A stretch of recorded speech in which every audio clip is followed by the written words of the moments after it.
es el de cuidados paliativos, y sobre todo vamos a conversar del más importante, que es el manejo del dolor.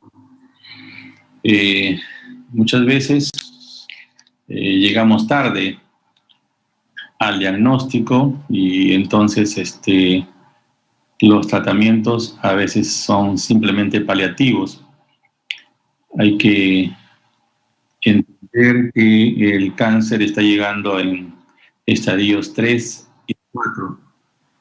Entendiendo al estadio 4 como el estadio donde los tratamientos médicos como que no tienen un significado curativo, sino paliativo, ya que los tratamientos que apliquemos, ya sea quimioterapia o cirugía o radioterapia, tienen la única finalidad de paliar los efectos, es decir, no curativos, sino paliativos, es decir, lograr que la sobrevida de nuestro paciente sea lo más asintomático y con una buena calidad de vida que le resta a nuestro paciente en los días que lo tenemos a control. Entonces, cada vez que hablamos de cuidados paliativos, hablamos generalmente del paciente en estadio 4, ¿no? La diferencia entre, a veces los pacientes míos me dicen, doctor, quiere decir que estoy en estadio terminal, ¿no? O sea, estadio 4, estadio terminal. Entonces, como que eso hay que conversarlo, hay que comunicarles, ya que el estadio 4 no siempre es terminal, ¿no? El estadio 4 en algunas enfermedades todavía se plantean algunos tratamientos que prolongan la vida en unos años más, y entonces no podemos hablar de terminal en ese sentido. Entonces hay que diferenciar esas palabras entre cuidados paliativos que se le hace al paciente, ¿no? Y lo que es el estadio 4 con paciente terminal. Bien, entonces es un capítulo importante, ¿no? Algunos de ustedes, me imagino, tendrán la vocación de hacer este tipo de especialidad, ¿no?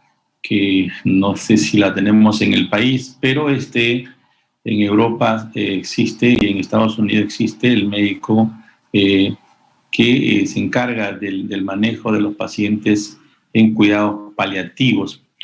Entonces, es una subespecialidad, ¿no es cierto?, que tiene una cantidad de pacientes que sabemos no solamente en el campo de la oncología, sino también en el campo de otras enfermedades que no tienen una cura, como ejemplo, ¿no? Diabetes y otras enfermedades más que lo que genera es un dolor, que genera una falta de apetito, ¿no es cierto?, y que requiere a veces de un tratamiento de soporte o de manejo final en su vida. Entonces es importante que conozcamos que uno de los síntomas quizá más importantes que presenta nuestro paciente con cáncer es el dolor.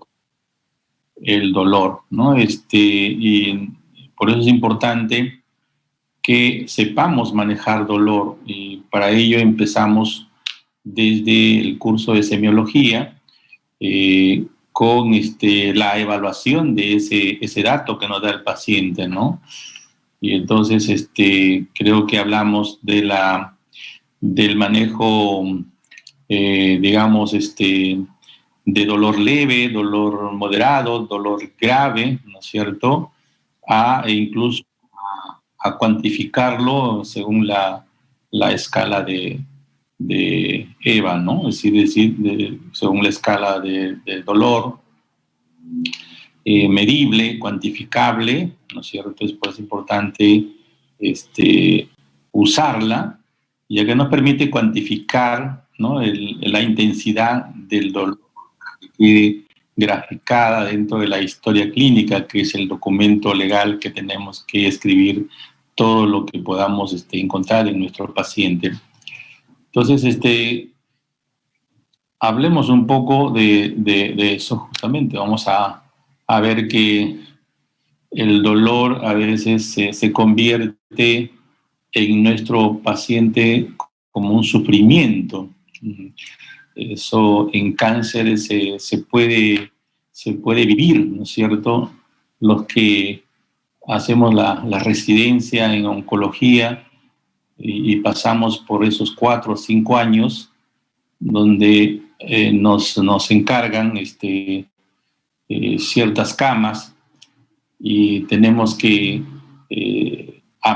digamos, iniciar el día con ellos y terminar el día con ellos, con nuestros pacientes de nuestras camas asignadas. Podemos ver que es un gran sufrimiento para él, ¿no? Se convierte para nosotros también como algo cognitivo muy importante que puede generar de una tristeza hasta una depresión, la imposibilidad de poder brindarle o de sacarle ese dolor. Entonces, muchas veces tocamos o cogemos el analgésico más potente, como es la morfina, ¿no?, para poder darle calidad de vida a nuestro paciente. Entonces, eso hay que ver también los efectos colaterales que produce este analgésico para ver cuándo lo podemos iniciar o todavía usar algún tipo de analgésico más suave, ¿no? Algún tipo de AINES o algún tipo de analgésicos no opiáceos que nos permitan todavía conservar el estado cognitivo del paciente. Entonces, esto es un tema que, bueno, los que hagan la especialidad de oncología la van a ver durante los años en que tengan a cargo pacientes que evaluar. Entonces, ver que el dolor es un tema muy importante. El dolor es un tema muy importante en la consulta diaria también, en su consultorio.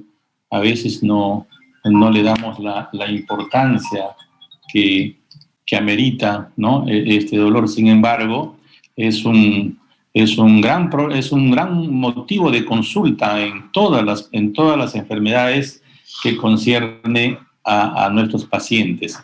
En este sentido, hay que aprender a manejar dolor.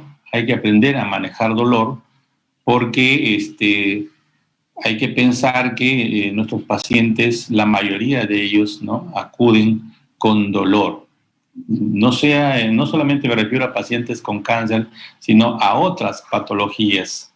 Y enseñándoles a manejar dolor, tenemos que decirles que el dolor hay que manejarlo de acuerdo a la fisiopatología, ¿no? De acuerdo a la fisiopatología del dolor, para poder usar algún tipo de medicamento que vaya directo, ¿no?, y podemos erradicar el dolor. Es por eso que nosotros aprendemos que hay tipo de dolor somático, hay dolores viscerales, ¿no es cierto?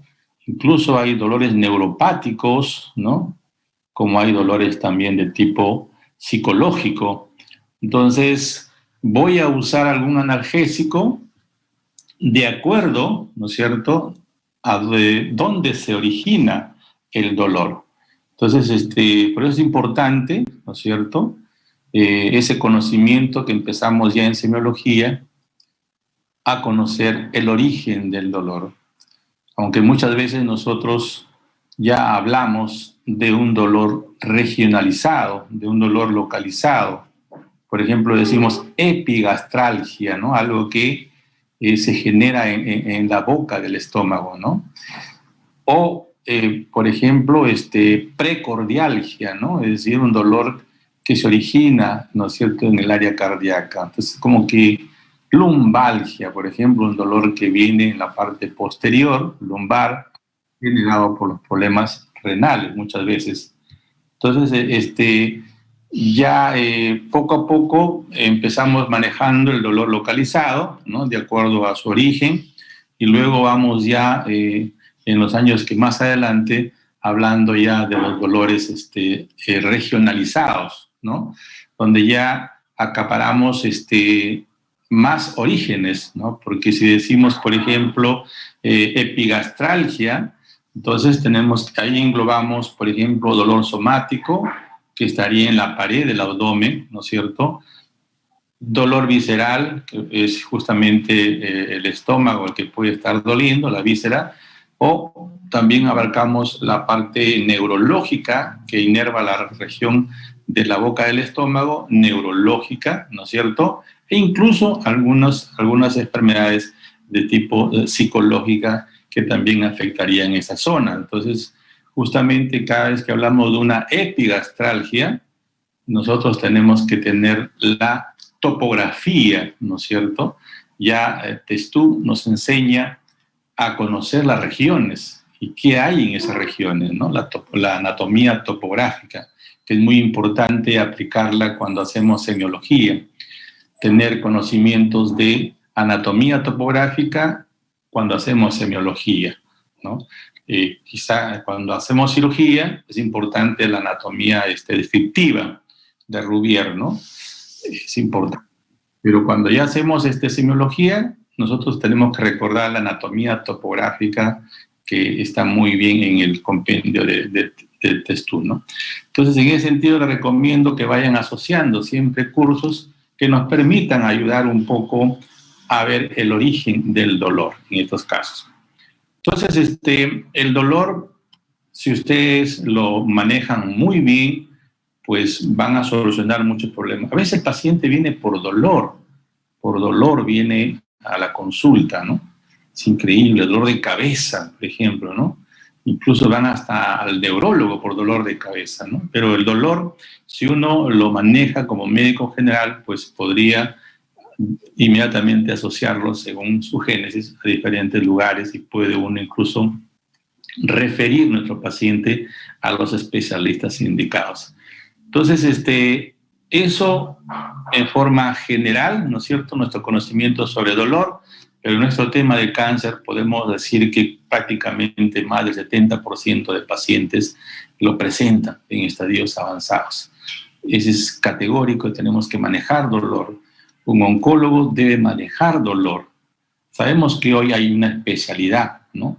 El especialista en dolor, ¿no? Que generalmente abarca la mayor cantidad de gente que maneja anestesiología, ¿no? Entonces, cuando uno ve quiénes integran el equipo de manejo de dolor, generalmente están encabezados por médicos anestesiólogos, quizá porque ellos dominan, por ejemplo, el manejo del dolor localizado, ¿no? Lo que es la infiltración, las anestesias troncales, es decir, ese dolor que a veces nosotros lo manejamos con morfina, ellos lo manejan con anestésicos a nivel de infiltraciones locales, y eso es un gran avance porque nos permite que nuestro paciente esté lúcido y a su vez esté anestesiado en las zonas de mayor dolor. Entonces es importante que ya conozcan que también algunos de ustedes al final podría inclinarse por el manejo de dolor, que es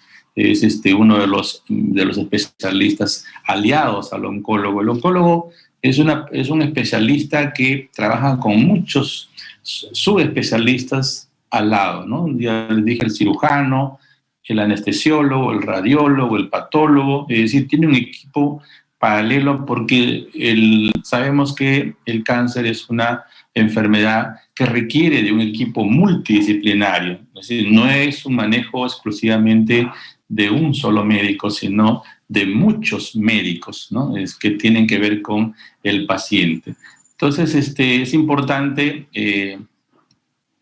que conozcamos eso, ¿no? Y profundizarse un poco en lo que es la duración, la patogenia, como le dije, ¿no? La localización, el curso, ¿no?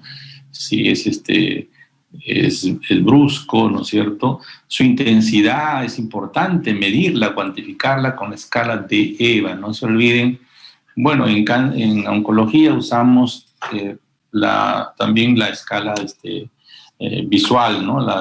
Donde podamos ver la cara del paciente, ¿no? Es decir, en relación al sufrimiento que presenta el paciente, ¿no? Porque muchas veces el paciente nos engaña, ¿no? Porque usamos generalmente la morfina como un analgésico universal, desde la forma de presentación en tabletas hasta la formación en ampollas de 10 y de 20 miligramos. Entonces, recordar que la morfina o los otros opiáceos menores son adictivos, ¿no? Son adictivos. Por lo tanto, el paciente, a veces con los tratamientos que hacemos, ya sea quimioterapia, cirugía o radioterapia, ya el dolor no es igual al inicio cuando se presentó el caso.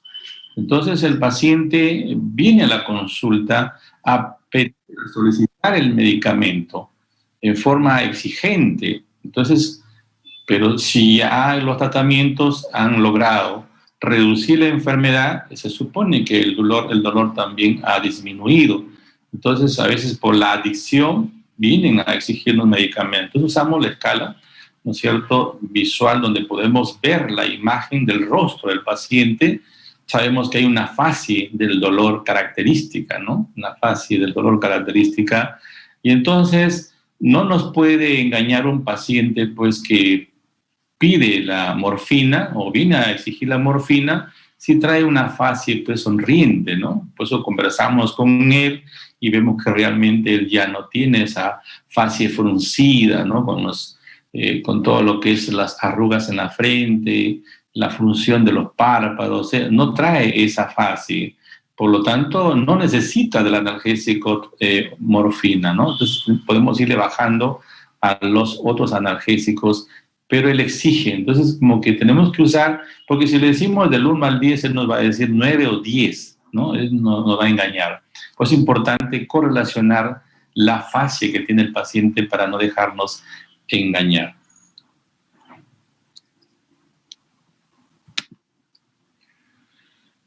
Bien, entonces por la duración, todo dolor puede ser agudo, ¿no es cierto? Un dolor que pasa 2 o 3 semanas, ¿no es cierto? Ya es un dolor crónico, es decir, que se va manteniendo tiempo. Entonces, cuando el paciente con cáncer, la mayor de las veces trae un dolor crónico, es por eso que usamos el término dolor prolongado, ¿no? Dolor prolongado en el tiempo. Eso es característica del cáncer.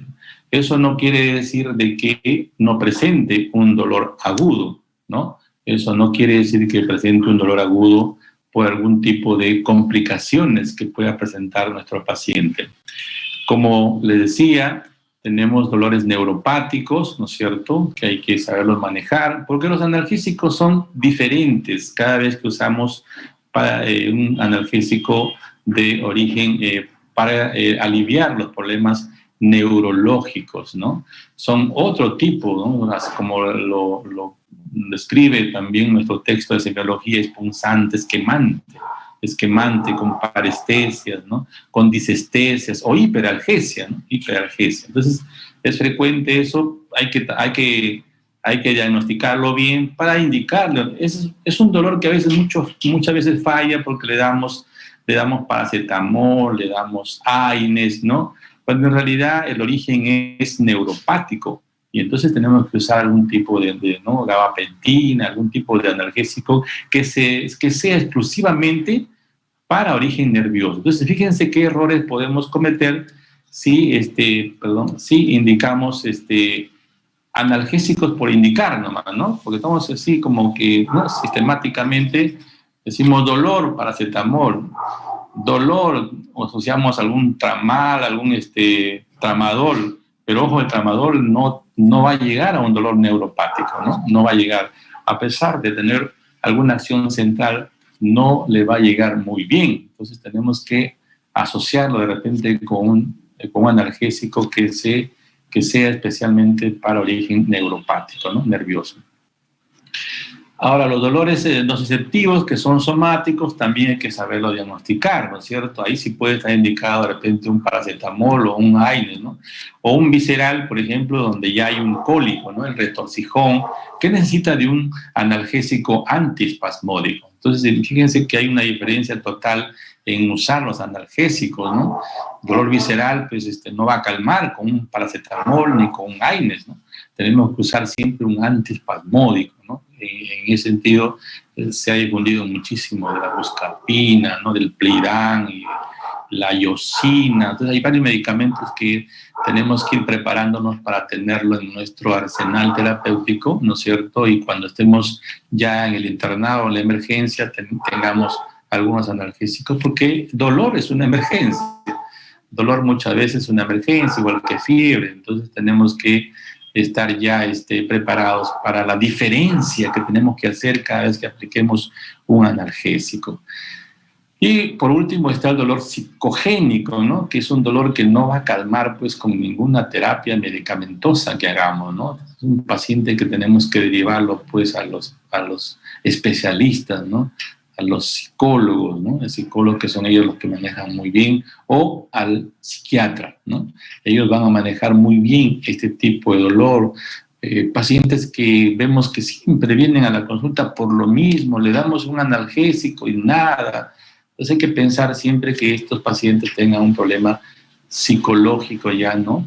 O somático, que está generando ese tipo de, psicosomático, perdón, que está desarrollando ese tipo de dolor, que la verdad a veces lo sacamos en la consulta cuando uno le dice, a ti te duele, te duele el pecho, a mí me duele el hígado, ¿no? Me duele el hígado, y le dice, a mí también me duele el hígado. O sea, es como una especie así de somatización, ¿no? Entonces hay que un poquito diagnosticar bien, ¿no?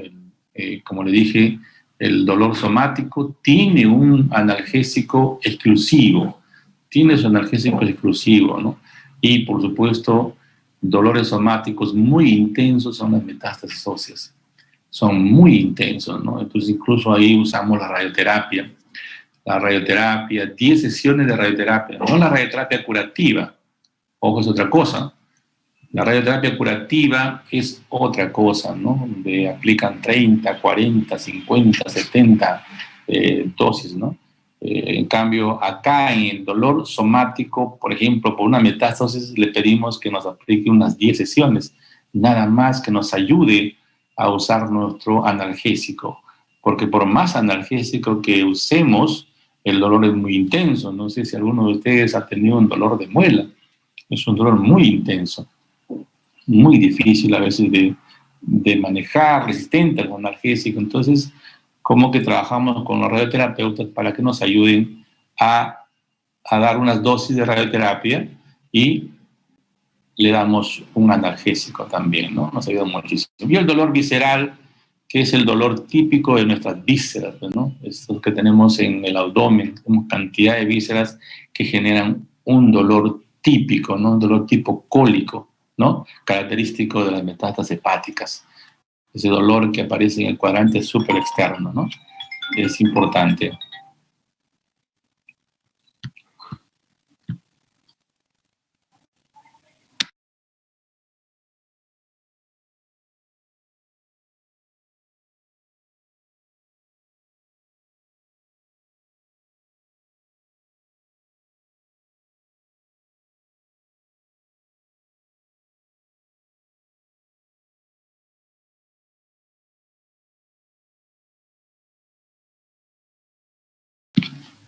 Entonces, estábamos que el dolor visceral, pues, es un dolor muy característico, un dolor en el hipocondrio derecho, nos habla de una posible metástasis hepática, por ejemplo, ¿no? Entonces, ese es el dolor visceral, que hay que saberlo manejar, porque tenemos que asociar, pues, no solamente un AINE, sino un antiespasmódico que nos permita aliviar el dolor de nuestro paciente, ¿no?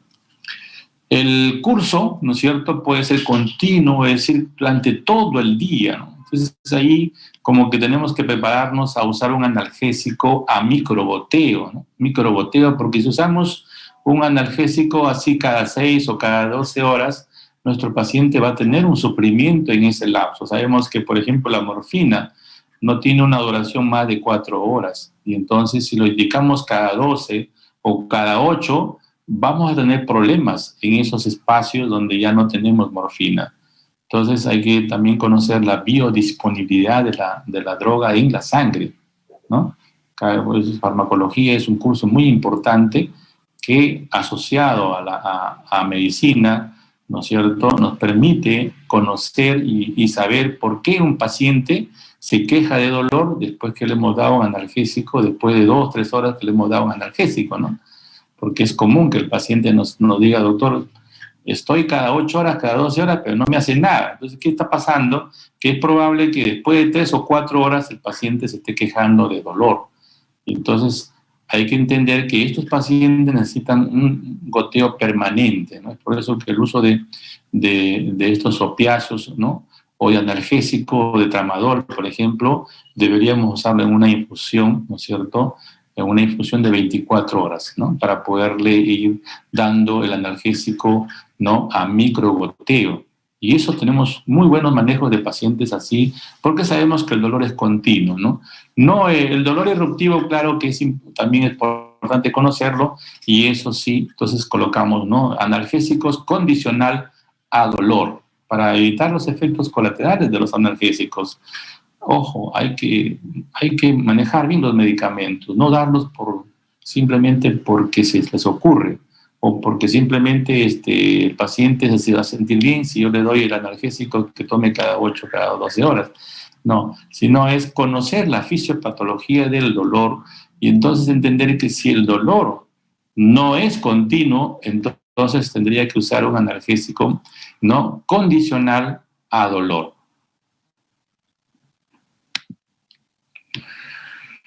También es importante la intensidad, y ahí siempre les digo, usen la escala de EVA, ¿no?, para poder cuantificar el dolor, ¿no es cierto? Porque eso de leve, moderado, severo es subjetivo, ¿no? Y a veces cuando usamos opiáceos, entonces el paciente, pues en ese caso nos dice severo, ¿no? Como también nos puede decir de 9, 10, la escala de EVA. Entonces, ¿por qué? Porque no estamos viendo la fase del paciente. Es importante. Sabemos que cuando el paciente está con dolor de 9 a 10, es un paciente que está llorando o está con la fase fruncida de dolor. Entonces, ojo, es decir, en ese sentido hay que tener muy en cuenta el uso. A los médicos no nos pueden engañar los pacientes. No nos pueden engañar los pacientes. Entonces, es importante reconocer, ¿no?, que los analgésicos opiáceos andan bien, porque tienen su acción central y su acción periférica. Entonces, cuando uno tiene un dolor somático, un dolor visceral, ¿no es cierto?, puede asociar, ¿no?, estos opiáceos a algún tipo de antiespasmódico o un AINES. No siempre se coloca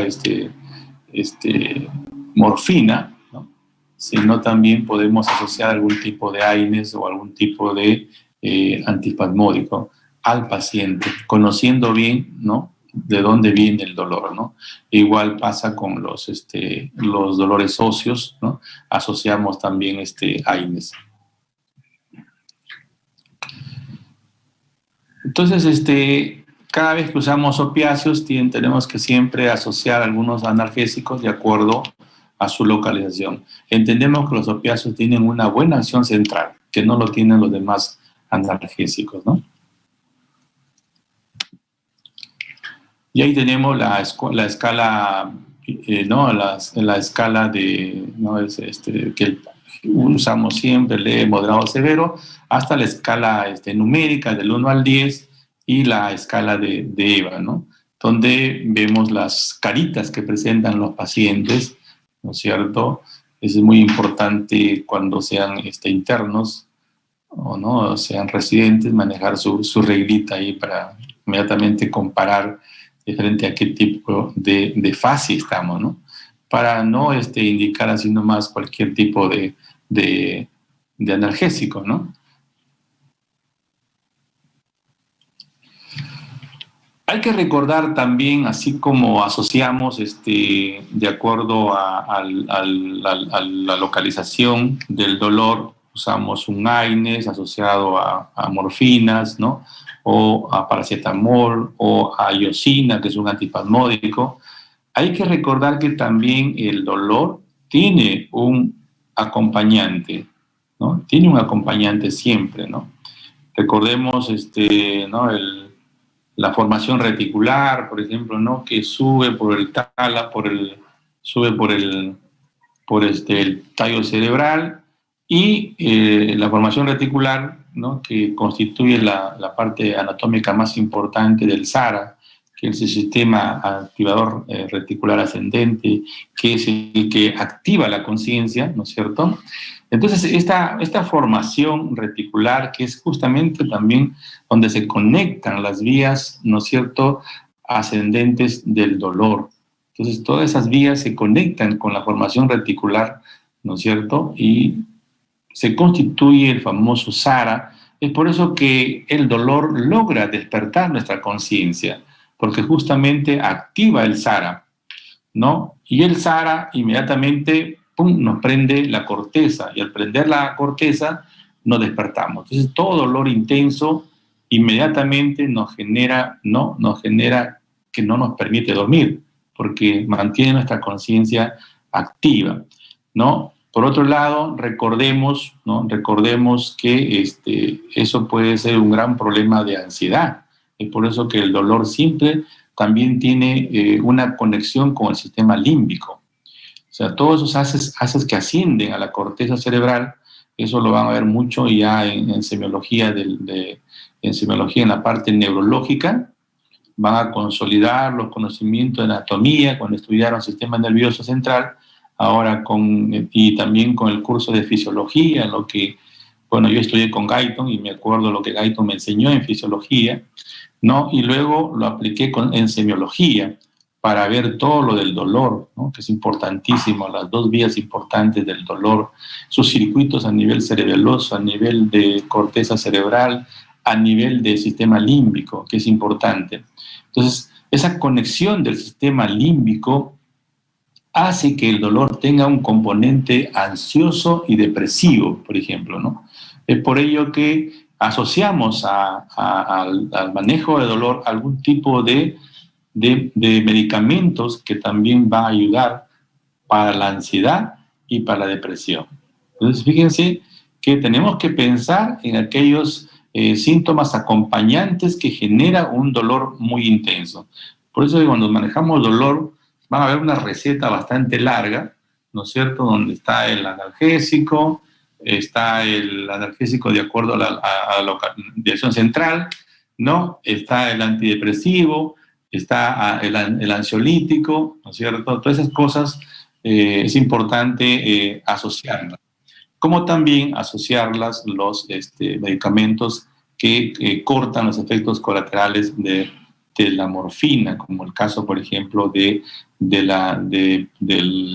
¿cómo se llama?, del estreñimiento que produce las morfinas, ¿no? Tenemos que asociar un laxante.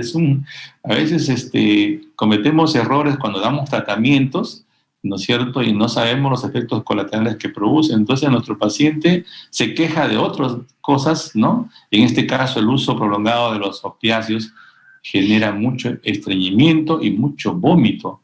Entonces, por eso que tenemos que usar a veces algún tipo ¿cómo se llama?, antieméticos, ¿no? Antieméticos, ¿no? Como la metoclopramida, ¿no es cierto?, como el dimidinato, que es el Gravol. Entonces, por eso les digo que cada vez que hacemos una receta para el dolor, tenemos que asociar una serie de medicamentos para contrarrestar todos estos efectos colaterales que generan el uso de estos analgésicos, ¿no? La náusea, por ejemplo, ¿no? Entonces, también hay que ver, ¿no?, algunos síntomas acompañantes, como es la astenia, ¿no? El paciente con cáncer es un paciente con astenia, falta de voluntad para poder hacer sus cosas, no quiere hacer nada, indiferencia, asociado con la depresión, no quiere hacer nada, no sabe para qué existe ya. Entonces, al final llegan los pacientes a decir, ¿para qué existo? ¿Para qué estoy? Y entonces, a veces, como que piden a su médico, piden a la familia que ya no hagan nada por él, ya no hagan nada, que no inviertan por él nada, ¿no? O sea, eso es un dato que a veces la familia le preocupa, ¿no? Porque el mismo paciente se lo pide, que ya no hagan nada. Entonces a veces cuando los hijos ya no quieren gastar, como que se asocia eso, ¿no? Bueno, si ya me pide que no hagan nada, pues entonces ya, pues, ¿qué voy a hacer, no? No quiere que invertamos. Entonces, es importante también y a veces algunas cosas que nuestro paciente pueda tener aparte del dolor, como es la disnea, ¿no? La disnea, acompañante a veces en estos pacientes por problemas que puedan haber en la parte respiratoria. Entonces, la OMS, ¿no?, recomienda utilizar, ¿no?, los analgésicos en forma progresiva, dicen, ¿no? Y eso es lo que tenemos que aprender. Ojo, que no es desesperarse ni correr con los analgésicos. Como le dije, manejemos el dolor de acuerdo a la fisiopatología, ¿no? De acuerdo a la fisiopatología. Y tenemos que comenzar de menos a más, ¿no? Entonces, es importante que conozcamos esa escalera del dolor, ¿no? Esa escalera del dolor que comienza con AINES, con paracetamol, con metamizol, ¿no? Es importante que conozcamos eso, ¿no? Como el primer escalón, ¿no? Si está, algo pasó, se me fue.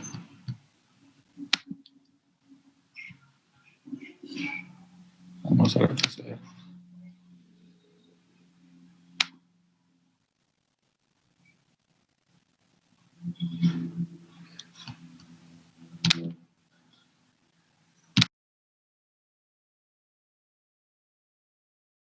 Doctor, creo que tiene que retroceder sus diapositivas.